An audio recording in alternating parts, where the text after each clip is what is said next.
শেখ হাসিনাকে ভারত থেকে ফেরত চাইব, জাতির উদ্দেশ্যে এই কথা বলেছেন প্রধান উপদেষ্টা ডক্টর মোহাম্মদ ইউনূস।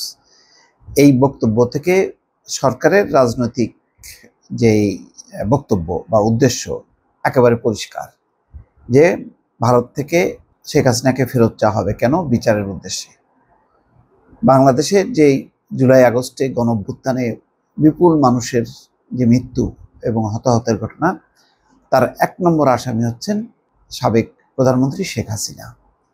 তার নির্দেশেই সমস্ত বাহিনী বা দল, প্রশাসন, পুলিশ সবাই ঝাঁপিয়ে পড়েছিল নিরস্ত্র মানুষের উপর, এবং এই বিপুল পরিমাণ হত্যার দায় এখন শেখ হাসিনাকে বহন করতে হচ্ছে, এবং এই কারণেই তার বিচার।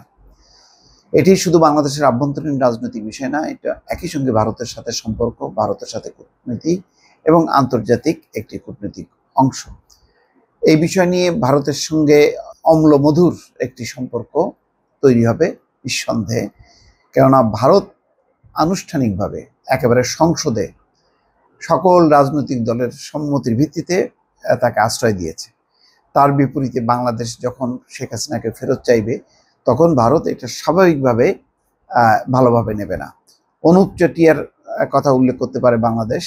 অনুপ চেটিয়াকে বাংলাদেশে আটক করা হয়েছিল এবং ভারত চেয়েছিল, ভারতের কাছে ফেরত দেওয়া হয়েছিল। সুতরাং উদাহরণ আছে যে ভারতের যদি কেউ বাংলাদেশে থাকে, তাকে ভারতের কাছে প্রত্যর্পণের। সুতরাং শেখ হাসিনাকে কোন যুক্তিতে কেন দেবে না ফেরত, এটা একটা বড় প্রশ্ন। এইটা একটা বড় ধরনের কূটনীতিক চাপ। ভারত মনে করতে পারে বাংলাদেশ ছোট দেশ, দুর্বল দেশ, সুতরাং আমি উপেক্ষা করলাম, কিন্তু তারপরেও এটা বিষের মতন আঘাত করবে, কারণ বাংলাদেশ শুধু বাংলাদেশ না, বাংলাদেশের সাথে এটি যদি সম্পর্ক যুক্ত হয়ে যায়, শেখ হাসিনার ব্যাপারে যদি ভারত অনড় থাকে, তাহলে অন্যান্য দেশ কিন্তু বসে থাকবে না। তারা বন্ধুত্বের হাত বাড়িয়ে বাংলাদেশের ঘনিষ্ঠ হতে চাইবে, যেটা ভারতের জন্য স্বস্তিকর হবে না। ইতিমধ্যে পাকিস্তানি জাহাজ বাংলাদেশে আসাতে ভারতের মধ্যে একটা উদ্বেগ, উৎকণ্ঠা ফুটে উঠেছে। এই ধরনের অসংখ্য জাহাজ আসা যাওয়া করবে, চীন ঘনিষ্ঠ হবে, সেটা ভারতের জন্য স্বস্তিকর হবে না। বরং শেখ হাসিনার ইস্যুটি বাংলাদেশের সঙ্গে মেটাতেই হবে, এর কোনো বিকল্প নেই।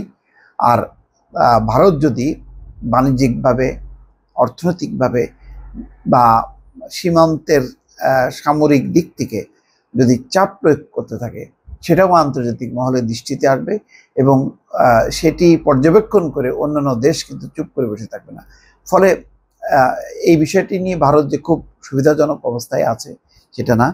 এখন সব কিছু বিবেচনা করে বর্তমান সরকারের একটি রাজনৈতিক দায়বদ্ধতা যে শেখ হাসিনার বিচার। সেই কারণেই আজকে সরকারের ১০০ দিন পূর্তি উপলক্ষে জাতির উদ্দেশ্যে দেয়া ভাষণে তিনি বলেছেন যে এই হত্যার বিচার অন্তর্বর্তী সরকার করবেই। জুলাই আগস্ট বিপ্লবের প্রতিটি হত্যার বিচার আমরা করবই। জুলাই আগস্ট হত্যাকাণ্ডের বিচারের যে উদ্যোগ আমরা নিয়েছি, তার কাজ বেশ ভালোভাবে এগিয়ে যাচ্ছে। পতিত স্বৈরাচার শেখ হাসিনাকেও আমরা ভারত থেকে ফেরত চাইব। এই প্রথম কিন্তু শেখ হাসিনা, ডক্টর মোহাম্মদ ইউনূস অন্তত ৩ মাসের মধ্যে দ্বিতীয়বার বা তৃতীয়বার উচ্চারণ করলেন শেখ হাসিনার নামটি। তো যাই হোক, এটি একটা বড় ধরনের রাজনৈতিক কমিটমেন্ট, অঙ্গীকার।